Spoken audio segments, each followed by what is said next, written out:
వృశ్చిక రాశి వారికి ఈ వారం సానుకూలమైనటువంటి గ్రహస్థితి గోచరిస్తూ ఉన్నది.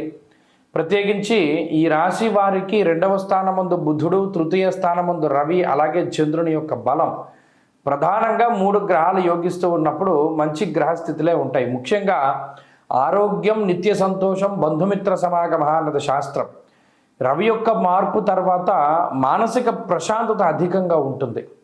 అలాగే జీవితంలో మనం ఫలానాది సాధించాలి అనేటువంటిది తపన ఎక్కువ అవుతూ ఉంటుంది. అలాగే బంధుమిత్రుల యందు సరైనటువంటి గౌరవాన్ని పొందగలుగుతారు. సొంత ప్రాంతాలకి, సొంత బంధువుల దగ్గరికి వెళ్ళగలుగుతారు. ఎక్కడైతే మానసిక ప్రశాంతతను మీరు పొందగలుగుతారో అటువంటి ప్రాంతానికి వెళ్ళగలుగుతారు. మనసు చాలా ఉల్లాసంగా ఉంటుంది. పంక్తి భోజనాలు చేయగలుగుతారు. సహపంక్తి భోజనాలు అంటారు, అటువంటివి చేయగలుగుతారు. శుభ కార్యక్రమాల గురించి మాట్లాడగలుగుతారు. అలాగే ఆయుర్దాయానికి సంబంధించినటువంటి విషయాలలో ఎక్కడైనా కొద్దిపాటి భయం, అంటే మనకి ఏదైనా ఇబ్బందికరమైనటువంటి వస్తుందేమో అనేటువంటి భయం వేసినప్పుడు దాన్ని అధిగమించగలుగుతారు. ముఖ్యంగా ఈ గ్రహస్థితి ఆరోగ్యాన్ని ప్రసాదిస్తూ ఉన్నది. అయితే ఆర్థిక సంబంధమైనటువంటి వ్యవహారాల్లో మాత్రం కొంచెం మార్పు లేకుండా ఉండొచ్చు.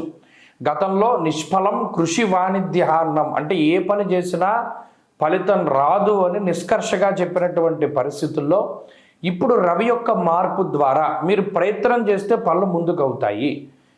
ఇంకా ధనస్థానమందు కుజుడు ఉన్నప్పటికీ కూడా రవి యొక్క బలం చేతనే కొంత సంతోషకరమైనటువంటి వాతావరణం ఉంటుంది. అలాగే భూపరమైనటువంటి లావాదేవీలు ముందుకు వెళ్ళడం, అలాగే ఇల్లు అమ్మకాలు కొనుగోలు, స్థలము, పొలము, ఇటువంటి అమ్మకాలు కొనుగోలు చాలా స్పీడప్ అవుతూ ఉంటాయి. అలాగే చతుర్థ స్థానమందు ఉండేటువంటి గ్రహం కొంత బుద్ధి చాంచల్యాన్ని కలిగిస్తుంది. అంటే ఏ సమయానికి ఏ నిర్ణయాన్ని తీసుకోవాలి అనేటువంటి స్థితిని కొంచెం అది అటు ఇటుగా రాహు వల్ల ఇబ్బంది పడుతూ ఉంటారు.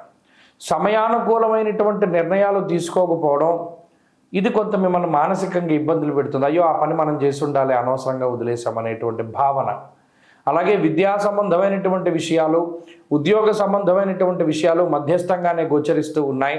కుటుంబపరమైనటువంటి విషయాలు సానుకూలంగా ఉన్నాయి. ముఖ్యంగా జీవిత భాగస్వామికి సంబంధించినటువంటి విషయాలు, సంతాన సంబంధమైనటువంటి విషయాలు మెరుగ్గానే గోచరిస్తూ ఉన్నాయి.